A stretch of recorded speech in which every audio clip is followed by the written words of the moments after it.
하나님 아버지 은혜와 사랑을 감사합니다. 우리가 살 길은 주 안에 있는 것밖에 없음을 우리가 찬양으로 고백하게 하시고 또 그 고백대로 살고자 하는 마음을 주시니 감사합니다. 또 힘써 2022년도를 정말 주 안에서 살아내게 하여 주시옵소서. 헌금을 드렸습니다.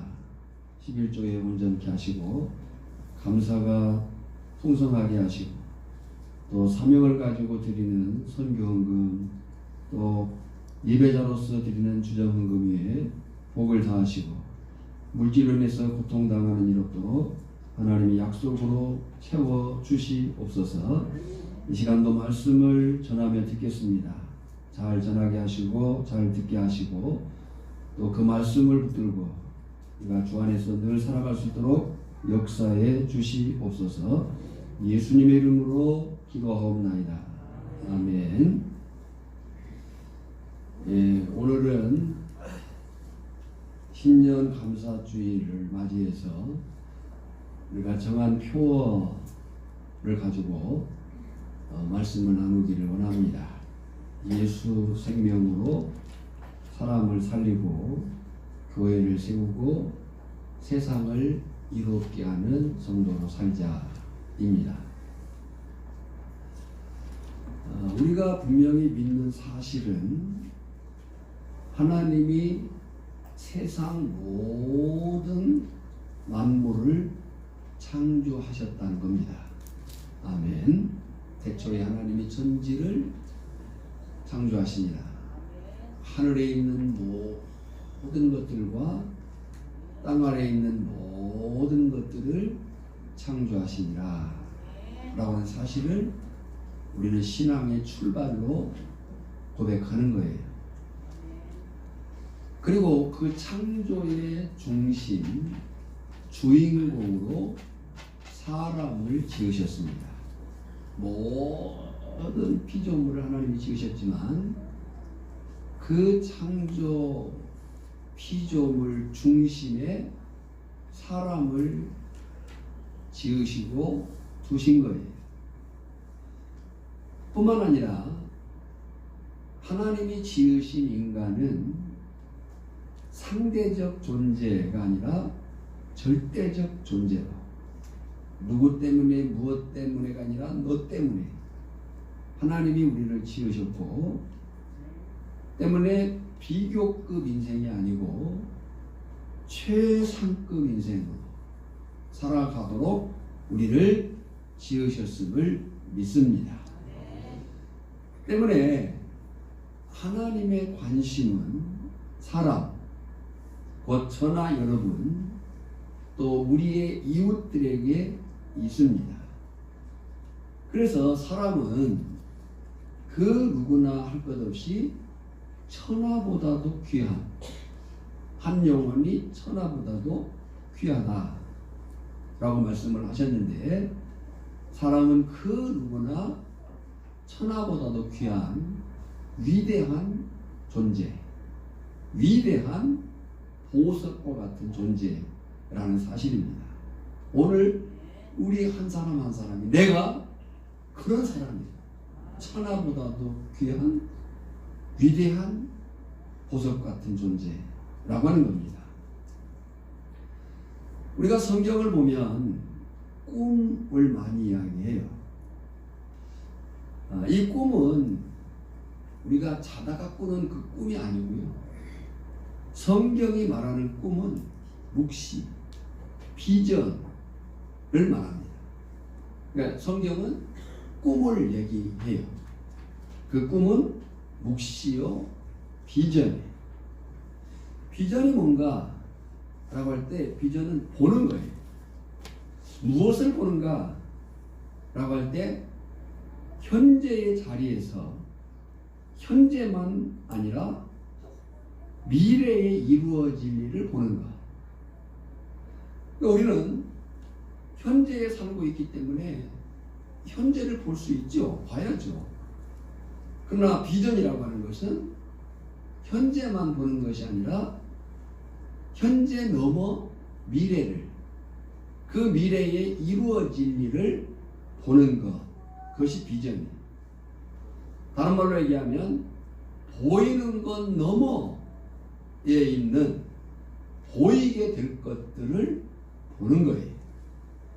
우리가 지금 5,000교회 공동체라고 하는 성도 지체 서로를 보고 있지만, 비전이라고 하는 것은 내 옆자리 빈자리에 앞으로 앉을 그 누군가를 볼 수 있는 그것이 비전인 거죠.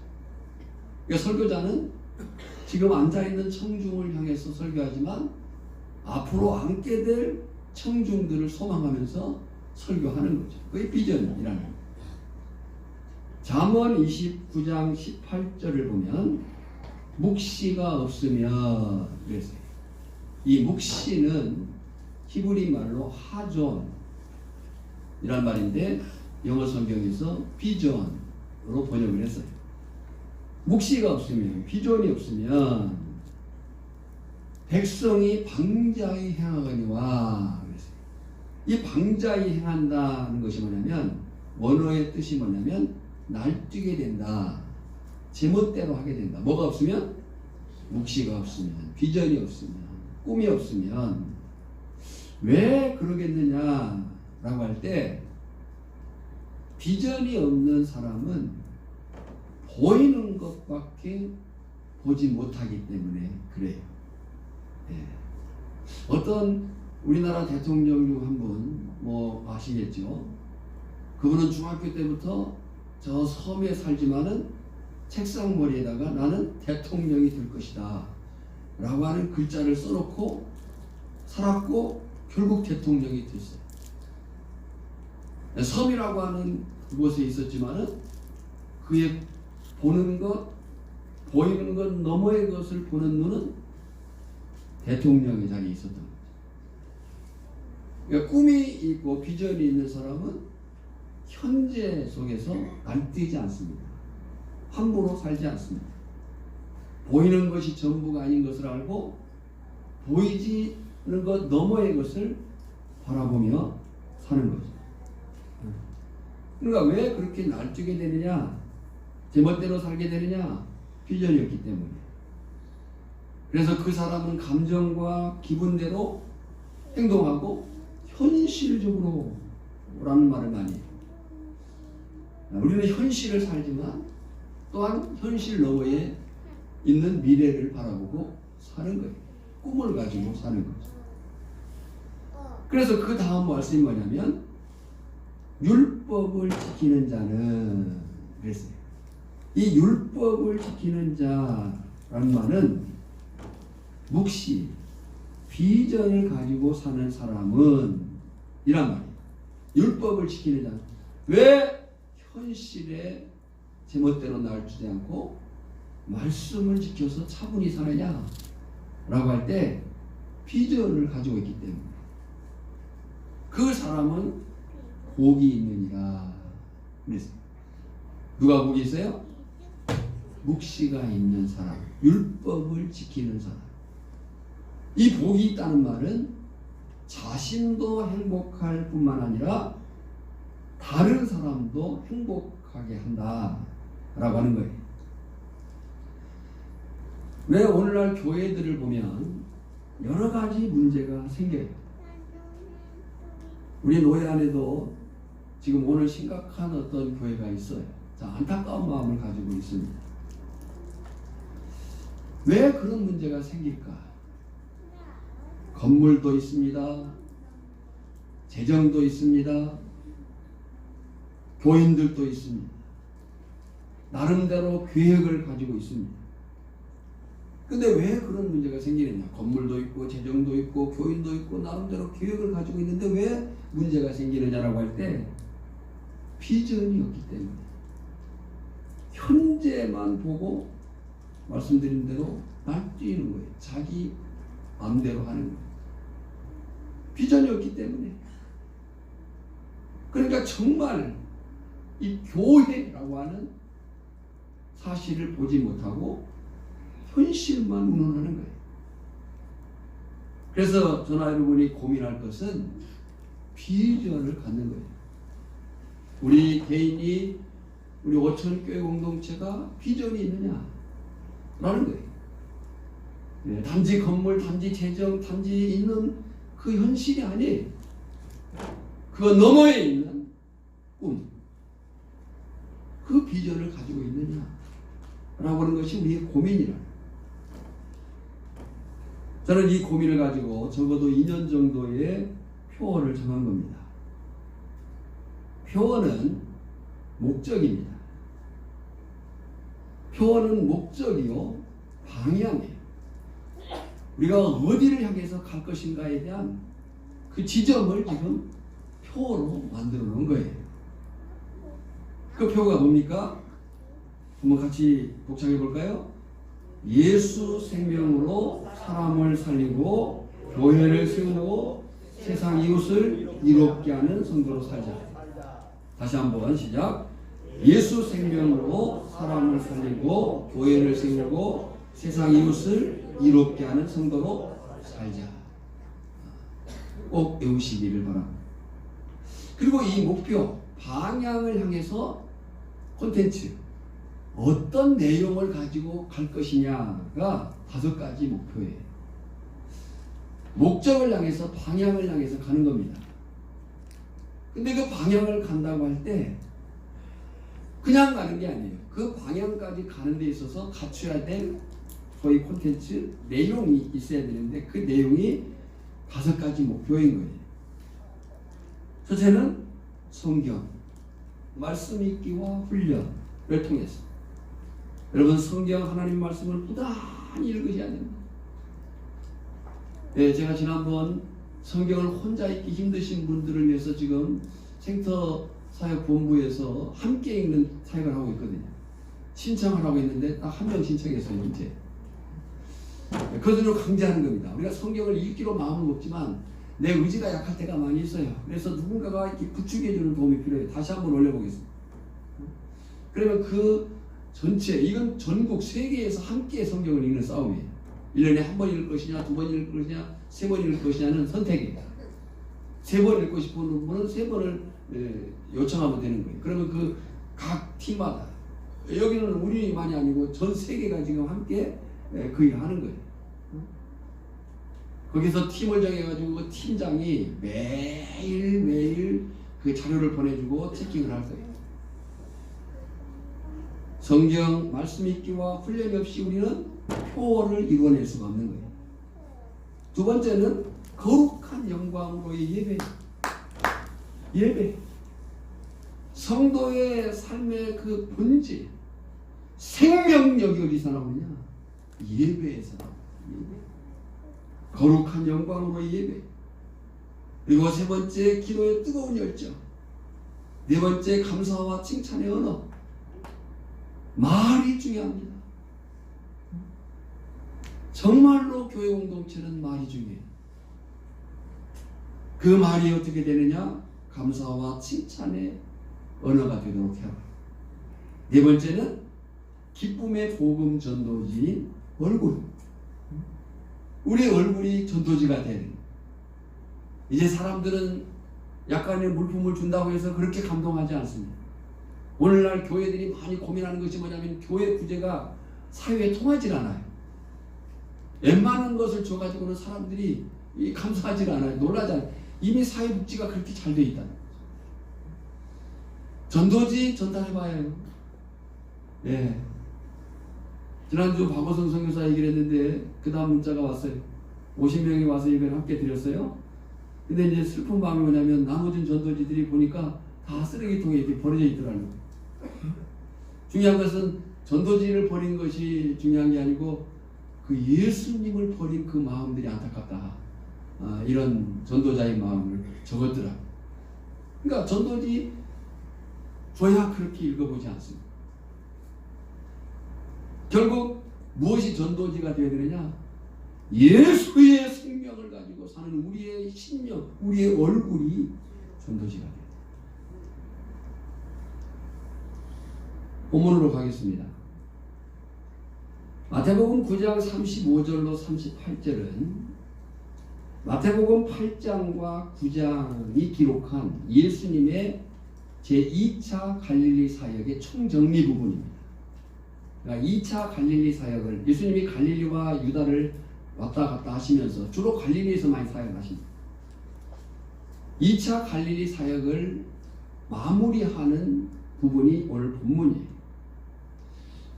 복음서 마태, 마가, 누가, 요한복음을 읽어보면 예수님의 5번의 강화가 나오는데 지금 본문은 2번째 강화가 시작되는 마태복음 10장의 도입부의 역할이에요. 그러나 2번째 강화로 넘어가기 전에 2차 갈릴리 사역을 정리한 내용이 본문이라는 거죠. 여기 본문과 비슷한 내용이 마태복음 4장 23절로 25절에 나옵니다. 그 마태복음 4장 23절로 25절도 같은 말씀인데 그것은 초기 갈릴리 사역, 그러니까 제1차 갈릴리 사역을 총정리한 거예요. 예수님이 그러니까 사역을 하시고 정리하시고 사역을 하시고 정리하시고 이렇게 공생의 사역을 진행하신 거예요. 예수님은요 비전을 가지고 일하신 분이에요. 그냥 되는 대로 일하신 분이 아니고 아버지의 일을 이루는데 그 아버지의 일을 이루는 데 있어서 시간과 공간 속에서 계획적으로 일하시는 거예요. 그 계획이 하나님의 나라, 하나님의 꿈, 하나님의 그 비전을 향해서 나아가는 일이었다는 거죠. 중요한 것은 우리는 이 예수님의 사역들에서 예수님의 꿈, 예수님의 비전이 무엇인가를 볼 수 있고 봐야 해요. 아, 예수님의 꿈이 뭐였지? 라고 하는 것을 볼 수 있어요. 동시에 예수님의 꿈이 무엇인가를 볼 수 있어야 돼요. 봐야 해요. 이 꿈, 비전이라고 하는 것은 개인이든 교회 공동체든 반드시 있어야 하고 분명히 봐야 하는 거예요.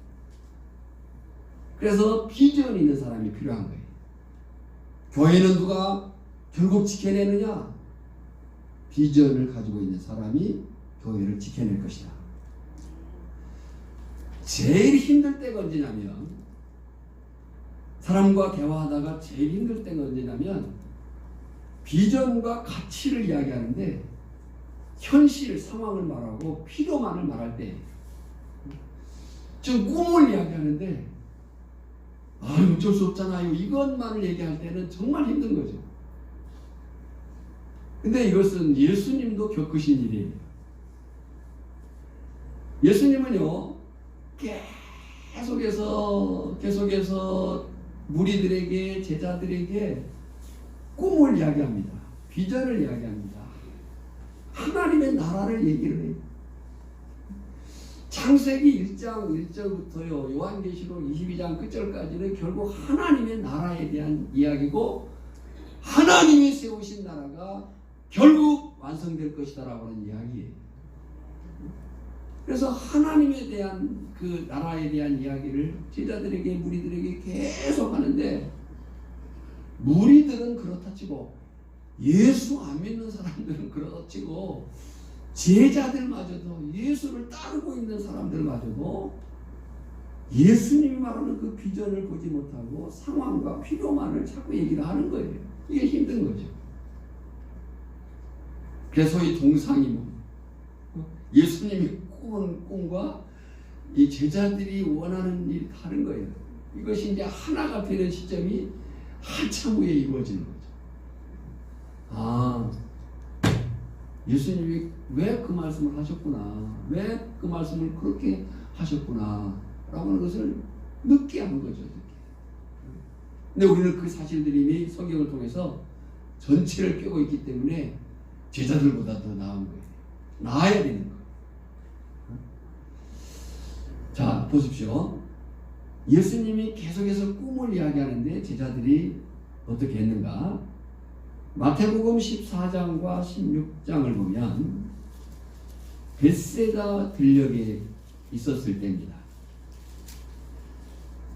예수님의 이제 모습들을 보면서 큰 무리가 따랐습니다.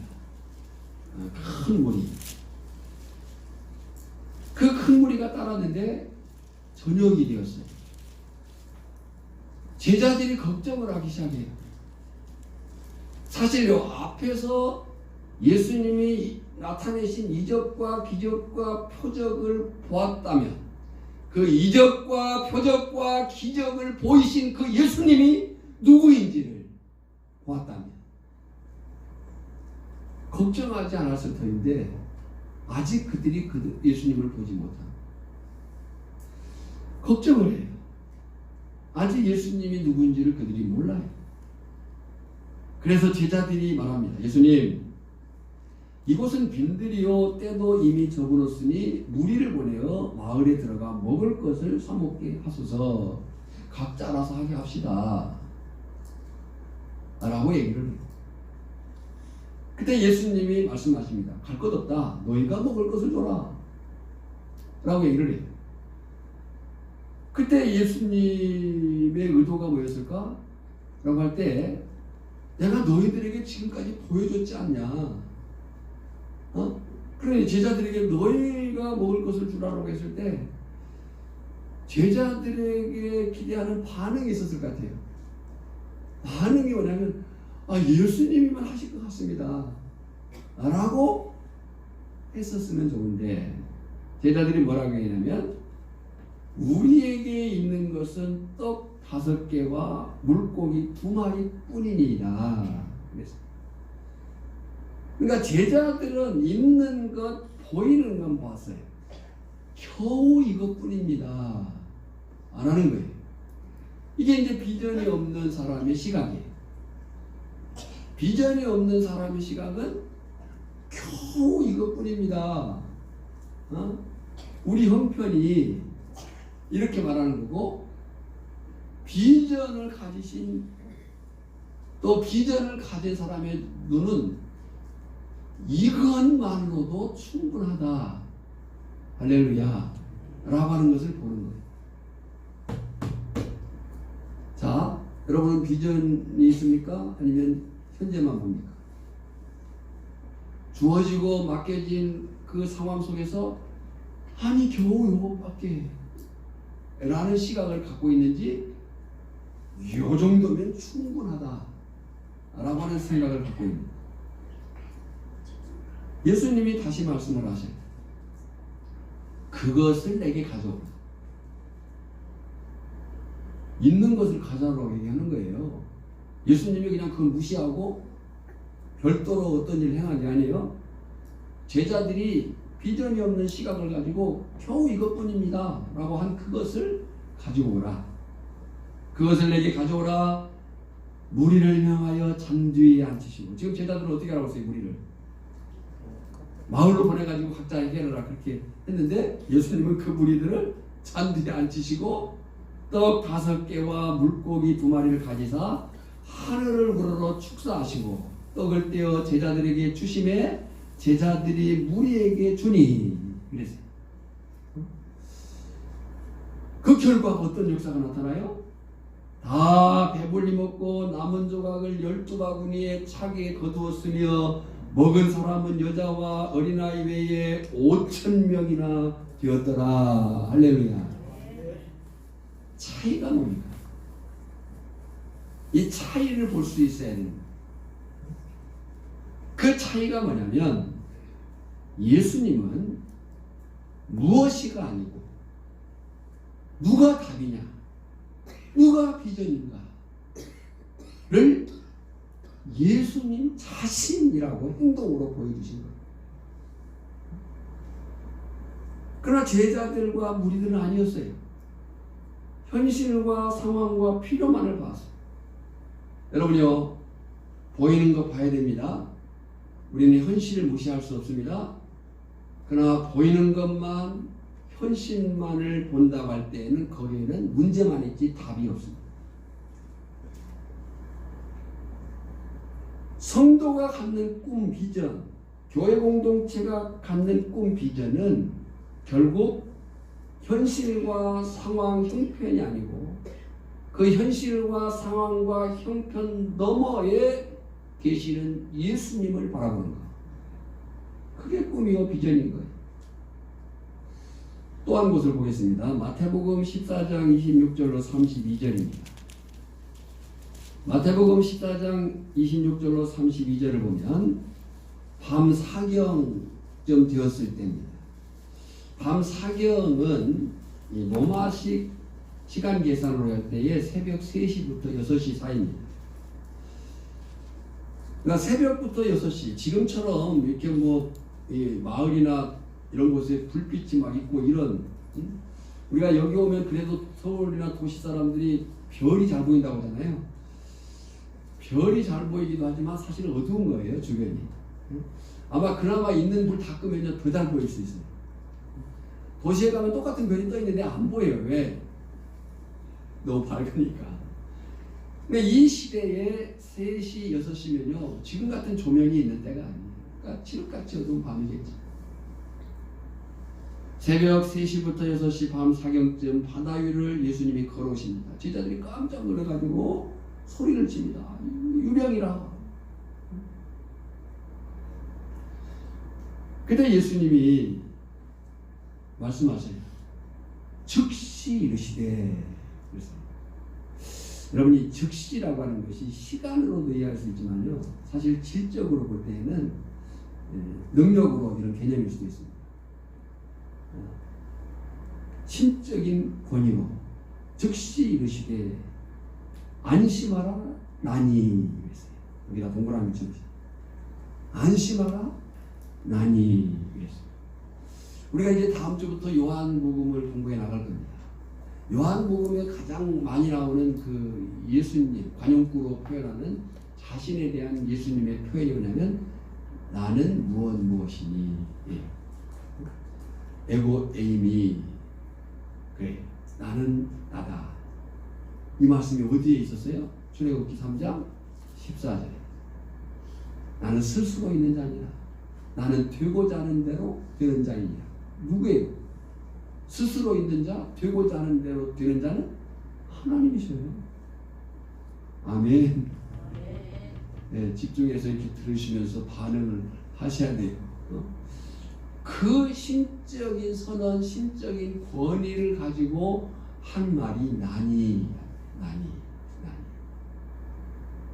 안심하라 나니 두려워하지 마라. 그랬어요. 여러분, 예수님을 바라보고 현실과 상황과 형편을 뛰어넘는 것이 비전인 거예요. 두려움을 갖는 것이 아니라 나다! 라고 말씀하시는 그 주님을 보는 것이 비전이라. 여기 주님이 나니, 그 나가 어떤 나예요? 지금 예수님이 이 9장 이전 팔복을 가르치시고 8장 이후부터 여러 가지 이적과 기적과 표적을 나타내신 그 예수님의 사역을 말할 때 우리는 두 가지로 크게 얘기를 해요. 하나는 비본질적인 사역과 본질적인 사역. 비본질적인 사역이라고 하는 것은 이런 이적, 기적, 표적, 병낫게 하는 것, 귀신 쫓아내는 것, 이런 거예요. 예수님이 그 일을 하셨지만 예수님이 본질적으로 하고 싶은 일은 그 일이 아니에요. 그 일들을 통해서는 예수님이 누구신가를 소개한, 예수님은 귀신을 쫓아내셨어요. 그러나 귀신 쫓아내러 온 건 아니에요. 예수님이 누구인가를 갑자기 나타나가지고 예수님이 나 하나님이야 그러면 사람들이 못 알아볼 거 아니에요. 그래 대해서 구약에 예언된 그 메시아적 사역들을 하신 거예요. 이적과 기적과 표적을 행하신 그 귀신을 쫓아내신 그 예수님, 곧 너희들이 본 하나님, 그가 곧 나니 두려워하지 마라. 오늘 전날에 우리 이 주님을 보시고 두려워할 것이 아니라 비전을 가지시기를 바랍니다. 현재와 현실과 상황에 매이지 마시고 그 너머에 계신 주님의 뜻을 바라보기를 바랍니다. 그때 용감한 베드로가 말합니다. 주여, 만일 주님이시거든 나를 명하여 무리로 오라옵소서. 베드로가 용감하죠. 우리도 그런 믿음이 있기 바랍니다. 그냥 물에 뛰어들면 안 돼요. 그냥 물에 뛰어들면 죽습니다. 그때 예수님이 오라고 그래요. 오라 하시니 예수님이 오라고 할 때 가야 돼요. 지금도요, 정말 하나님이신 예수님이 우리를 걷게 하실 수 있을 줄 믿습니다. 그러니까 예수님을 바라보는 사람은 사실 무리를 걷고 사는 사람들입니다. 물에 빠져 사는 사람이 아니고 예수님을 바라보고 사는 사람들은 무리를 걷고 사는 사람들. 오라 하시니 베드로가 배에서 내려 무리로 걸어서 베드로의 믿음이 큽니다. 설령 예수님이 오라고 했다 할지라도 우리가 그 자연의 법칙가 있잖아요. 분명히 물에 발을 디디면 빠질 것 뻔히 알았을 텐데 베드로의 믿음이 커요. 우리에게도 그런 큰 믿음이 있길 바라요. 베드로가 배에서 내려 물 위에 걸어서 예수께로 가되, 여러분 이것이 묵시요, 이것이 비전인 거예요. 예수님을 보고 걸어가는 거예요. 근데 문제는 그 베드로가 그 다음 말씀이 뭐예요? 바람을 보고, 바람을 봤어요. 뭘 봤어야 되는데? 예수님을 계속 바라봤어야 되는데 바람을 보고, 바람을 보니까 갑자기 무서워졌어요. 여러분요, 우리의 믿음의 크기를 잴 때에 내 믿음의 크기가 어떠냐 할 때, 내가 세상을 보는 눈 마음이 크냐, 하나님을 보는 눈 마음이 크냐가 기준이에요. 그러니까 사실 세상이 큰 게 아니고 내 믿음이 작아진 거예요. 세상은 예전이나 지금이나 똑같아요. 물질이 있었을 때나 없었을 때나 똑같아요.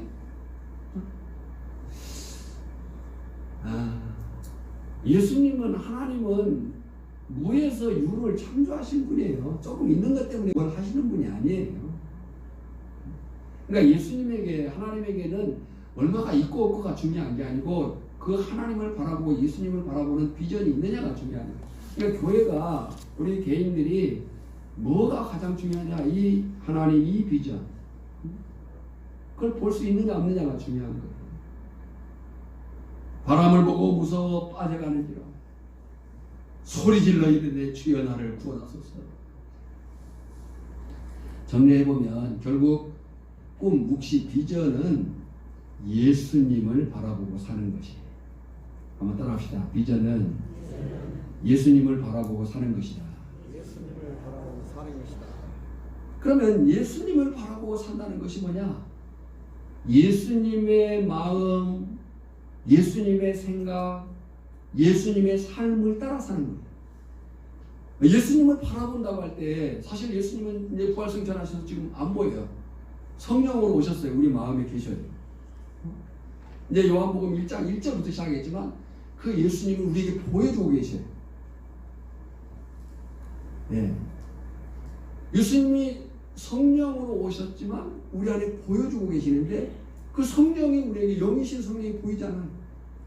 성부 하나님, 성령, 예수님, 성령 하나님, 영이신 하나님 우리가 볼 수 없는데 하나님이 우리로 보게 하신 것이 뭐냐?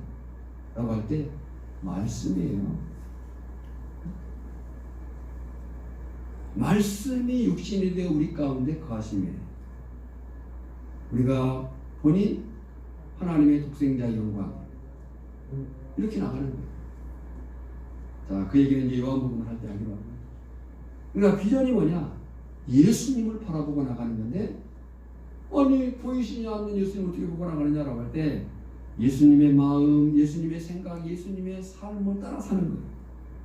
그리고 그 예수님의 그 마음, 생각은 예수님이 공생애 동안에 행하시고 부활하신 후에도 명령하신 일들에서 찾을 수가 있어요. 예수님의 마음이 뭐냐, 예수님의 생각이 뭐냐, 예수님의 삶이 뭐냐는 예수님이 공생애 동안에 행하시고 보여주시고 명령하신 일, 그러니까 예수님의 마음에 품었던 일, 예수님이 가졌던 생각, 예수님이 가졌던 그 삶, 그것이 예수님이 하시고 싶은 것이고 우리도 하라고 하신 일.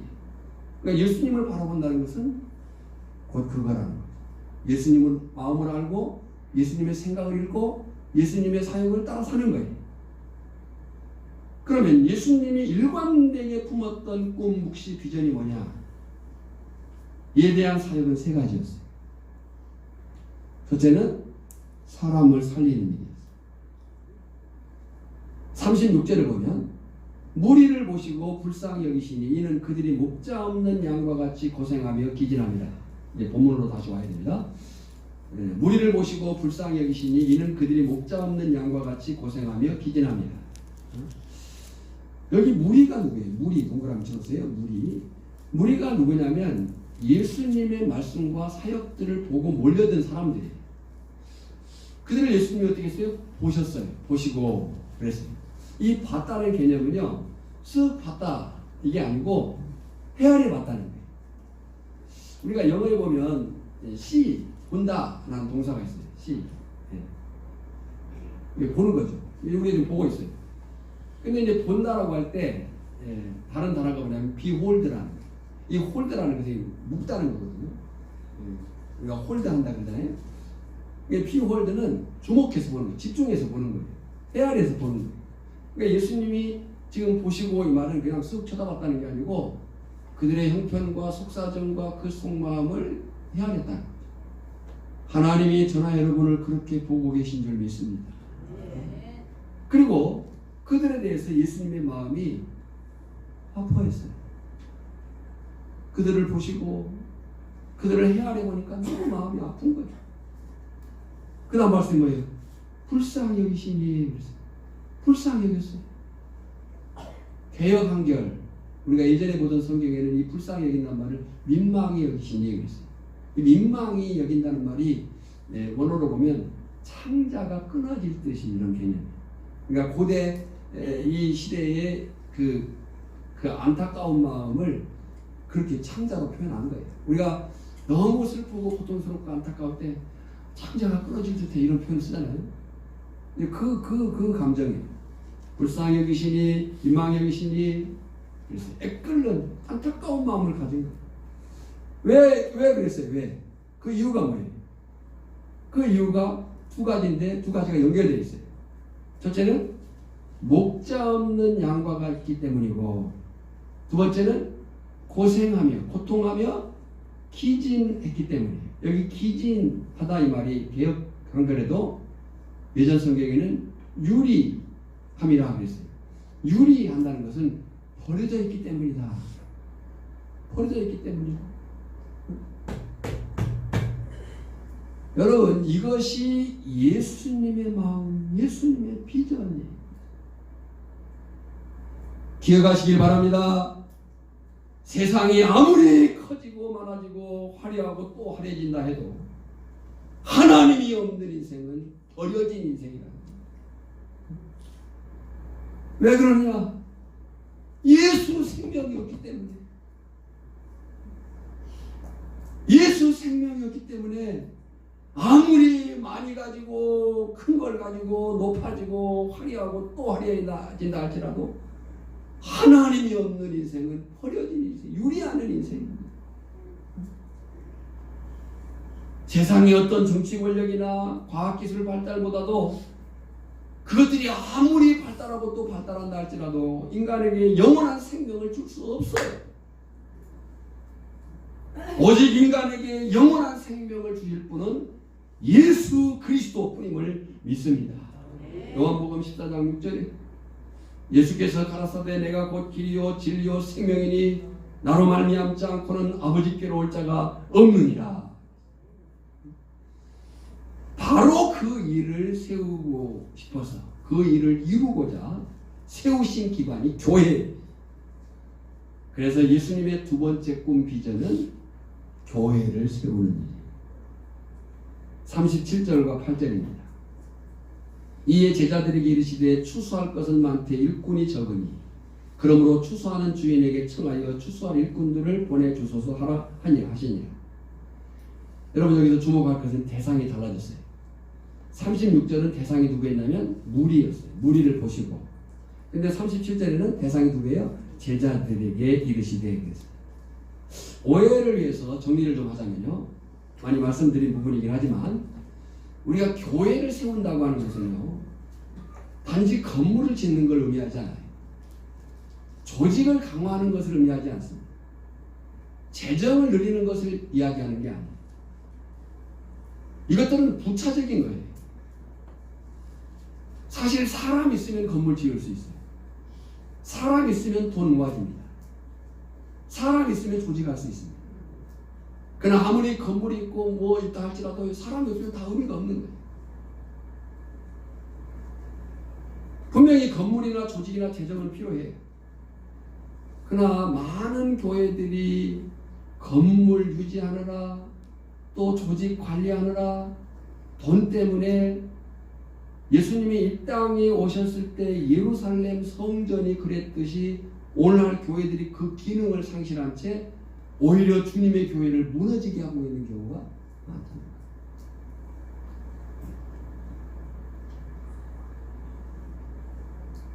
사실 교회는 서두에서 말씀드린 대로 사람입니다. 사람. 교회는 사람이에요. 그렇다면 교회를 세운다는 것 역시 사람을 세우는 거예요. 사람을 세우는 거예요. 그래서 지금 이 상황 속에서 주님이 보신 것이 뭐냐면 일꾼이 적다는 거예요. 일꾼이 적다. 그리고 구하라는 것이 뭐냐면 추수할 일꾼을 보내어달라 라고 얘기를 한 거예요. 그러죠? 보신 것이 뭐라고요? 일꾼이 적다는 거예요. 우리가 볼 것이 뭐냐? 사람을 봐야 돼요. 사람을 찾아야 돼요. 코로나라고 하는 위협이 우리에게 주어져 있고 이 지역이라고 하는 여러 가지 고령화되어 가고 있는 상황 속에 우리가 놓여 있지만 그러나 저는 그렇게 생각하잖아요. 누군가가 여기서 살게 될 거예요. 뭐 별로 하면은 하는 거 아니에요. 누군가가 여기서 살게 될 겁니다. 그 누군가를 찾아야 돼요. 우리 마을에 아직 예수 안 믿는 사람들이 더 많습니다. 교회 나온 사람보다 안 나온 사람이 더 많습니다. 그리고 앞으로도 누군가가 이 지역에 이사를 올 겁니다. 귀향을 하든지 귀촌을 하든지. 우리는 그들을 맞이할 준비를 하고 있어야 돼요. 그들이 왔을 때에 적어도 예수 안에서 함께 할 수 있는 그 마인드, 그 마음의 넓이와 깊이와 높이를 세워놔야 돼요. 단지 현재 그건 운영이 매이면 안 되는 거예요. 그런 사람을 알아보고 그런 사람을 키워야 돼요. 그것이 교회예요. 교회가 아니면 사람을 세우는 거예요. 옆자리를 보셔야 돼요. 이 빈자리에 누구를 앉힐 것인가를 고민하고 기도해야 돼요. 그것이 교회를 세우는 거예요. 말씀드린 대로요. 사람 있으면 건물 짓습니다. 사람 있으면 돈 생깁니다. 사람 있으면 일할 수 있습니다. 근데 사람 없으면요. 있는 건물도 결국 창고될 수밖에 없고 사람 없으면요. 최종 모일 리 없는 것이고 사람 없으면 일할 수 없습니다. 교회는 사람을 세웁니다.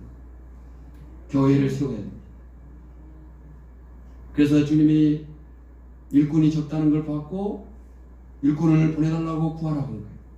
구해야 됩니다. 주여 일꾼을 보내주시옵소서. 그리고 누군가가 정말 예수 믿을 수 있는 기미가 보이거든. 그를 정말 집중해서 기도하고 전도해야 돼. 또 누군가가 이 말에 정말 내려와서 짐을 내리거든. 엉뚱한 접근을 하면 안 되고요. 그에게 복음을 전할 수 있는 그 접근을 하셔야 돼요. 저나 여러분이 그 일꾼이 되어야 되는 것이고 또 다른 사람들을 일꾼으로 세우는 것이 교회를 세우는 거예요. 오늘 저나 여러분에게 이 분명한 비전이 세워지기를 바라고요. 분명한 것은 사람들에게 영생을 알리고 하나님의 나라를 위한 일꾼을 세울 수 있는 이 땅의 유일한 기반은 교회뿐이다. 그러면 그 사람들이 어디에 있는가? 그 사람들을 어디에서 찾아야 되는가? 예수님의 세 번째 꿈 비전에서 볼 수 있는데 세상 이웃을 이롭게 하는 일에서 그들을 볼 수 있고 그들을 찾을 수 있습니다. 35절입니다. 예수께서 모든 도시와 마을에 두루 다니사 개역 한글에 보면 모든 성과 촌에 두루 다니사. 근데 우리말 성경은 그 모든을 뺐어요. 모든 도시와 마을에 그랬는데 모든 도시와 모든 마을입니다. 예, 타스폴리스, 파사스, 카이타스코마스 이렇게. 그래 모든 중에 모든. 다르게 얘기하면 구석구석이에요. 구석구석. 모든 도시와 마을. 오늘 여기 도시는 성곽이 있는 그런 마을. 마을, 촌락은 성의 주변 마을인데 강조가 뭐냐면 두루 다녔다는 거예요. 거기다 동그라미 쳐놓습니다. 두루 다니사 그랬어요. 여러분요, 신앙생활은 교회 안에서만 하는 거 아닙니다. 신앙생활은요 교회 안에서만 하는 게 아니에요. 교회 안에서의 우리의 예배와 기도와 말씀과 찬양과 이런 것들은요 세상 속에서 그렇게 살고 싶어서 여기서 훈련하는 거예요. 여기서 아무리 예배를 드리고 뭐 찬양을 하고 했다 할지라도요 우리가 마을 회관에 가서 한번 다투고 나면 그 모든 것 다 까먹을 수 있어요.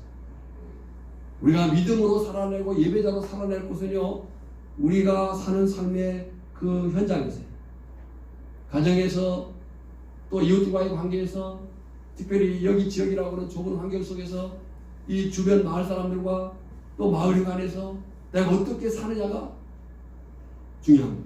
더군다나 그 마을 안에서 예수 믿는 사람끼리 어떤 관계를 맺고 사느냐가 우리의 생존이 걸린 문제예요.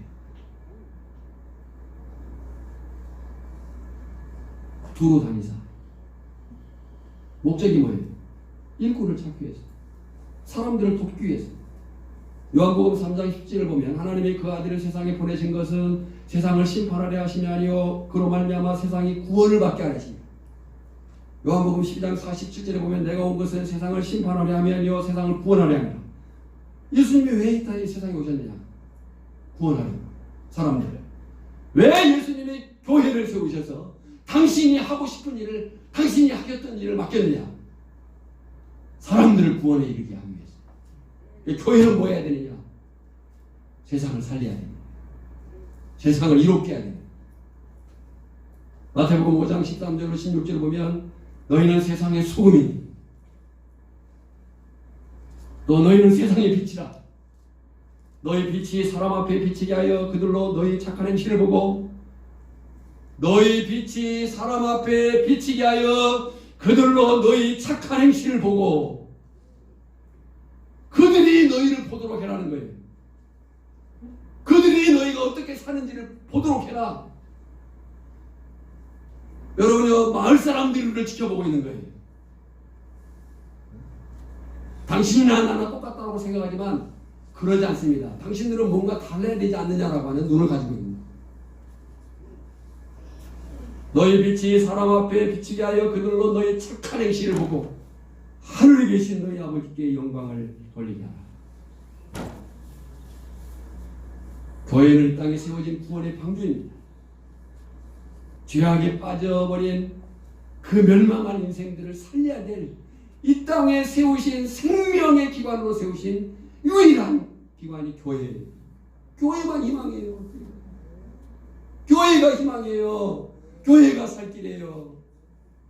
교회가 세상을 살릴 수 있는 것, 살려야 되는 것. 그럴 때에 교회는 교회로서의 존재이에요. 교회다운 존재 가치가 이루어지는 줄 믿습니다. 그렇다면 그 일을 구체적으로 이루기 위해서 예수님이 하신 일이 뭐냐? 아니 우리가 할 일이 뭐냐? 35절 중간부터 보면 그들의 회당에서, 여기 회당은요 제자들만 모인 곳이 아니에요. 당시 회당은요 저들의 삶의 공간이었어요. 우리 지금 편하게 얘기하자면요 마을 회관 같은 데, 마을 회관 같은 데서 모여서 여러 가지 일을 하는 거예요. 그들의 회당에서 세 가지를 하셨어요. 가르치시며, 전국 복음을 전파하시며, 모든 병과 모든 약한 것을 고치십니다. 교육과 복음 전파와 치유 사역을 하신 거예요. 결국 주님이 하신 일이 우리가 할 일이고 교회가 할 일이에요. 그 교회가 할 일이 뭐냐? 사람을 살리고 교회를 세우고 세상을 이롭게 하는 일입니다. 하나님은 2022년에 저나 여러분 개인 우리 오천교회 공동체가 예수님의 비전, 예수님의 꿈, 이 생명을 가지고 표와 같이 하겠습니다. 예수 생명으로 사람을 살리고 교회를 세우고 세상을 이롭게 하는 성도로 살도록 하자. 이 사실 앞에 저나 여러분들이 충성된 한 해가 되기를 주님의 이름으로 축원합니다. 하나님 아버지 은혜와 사랑을 감사합니다. 이제 2022년도 신년 감사주일에 우리가 하나님 앞에 어떻게 살지, 우리의 목적지가 우리가 이루어내야 될 그 내용이 무엇인가를 말씀 안에서 보게 하시니 감사합니다. 구호가 되지 않게 하시고 우리의 삶의 실제가 되게 하시고 우리 자신과 오천교회 공동체가 이 마을을, 이 지역을, 이 민족을 세계 하나님의 역사를 감당해낼 수 있는 그런 영적 전초기지가 될 수 있도록 우리를 사용하여 주시옵소서. 예수님의 이름으로 기도하옵나이다. 아멘.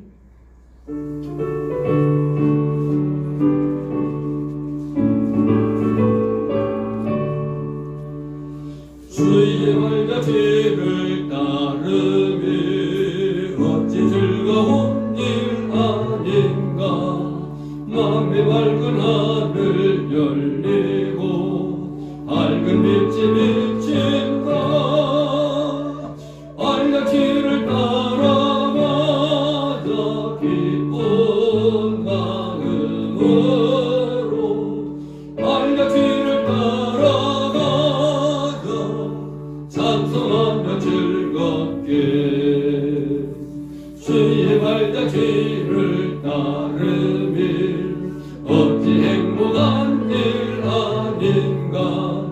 맘에 약한 생각 사라져 밝은 마음 싹 든다. 발자취를 따라가자 기쁜 마음으로. 발자취를 따라가자 찬송하며 즐겁게. 박수치면서 주의 발자취를 따르리 어찌 힘든한 일 아닌가. 맘의 두려움은 사라져 새로운 힘 솟는다. 발자취를 따라가자 기쁜 마음으로. 발자취를 따라가자 찬송하며 즐거. 3절 다시 한번. 주의 발자취를 따르니 어찌 든든한 일 아닌가. 맘의 두려움은 사라져 새로운 힘 솟는다. 발자취를 따라가자 기쁜 마음으로. 발자취를 따라가자 찬송하며 즐겁게. 아멘. 아멘. 지금은 우리의 구주요 주님 되신 예수 그리스도의 은혜와 성부 하나님의 크고 놀라우신 사랑하심과 깨닫게 하시고 살도록 능력 주시는 성령의 기름 부으심이 예수 생명으로 사람을 살리고 교회를 세우고 세상 이웃을 이롭게 하는 성도로 살고자 다짐하는 오천교회 한 사람 한 사람 가정과 산업 자녀손들이 이제로부터 영원까지 항상 함께 있을지어다. 아멘.